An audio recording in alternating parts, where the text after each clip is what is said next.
Futbolchi Pepe Aluinning mobiliografga iftorga qancha vaqt qoldi deb bergan savoli internetni portlatdi.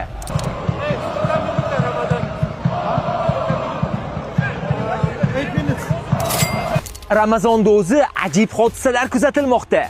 Bu darvozabon boshqa futbolchilar iftorlik qilib olishlari uchun simulyatsiya ishlatishga majbur bo'ldi.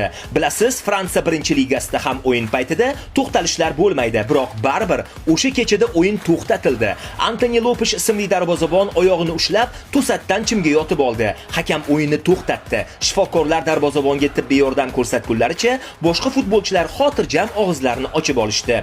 Ha, u simulyatsiya qildi, lekin qaydnoma bo'yicha jarohat oldi deb yoziladi. Voqelikka qaralsa, u Ramazonga nisbatan hurmat ko'rsatdi.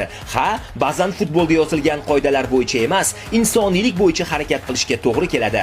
To'g'risini ayting, darvozabonning xatti-harakatini siz ham qo'llab-quvvatlaysizmi yoki u simulyatsiya uchun sariq kartochka olishi kerakmidi? Izoh yozib, albatta bizga obuna bo'lib qo'ying.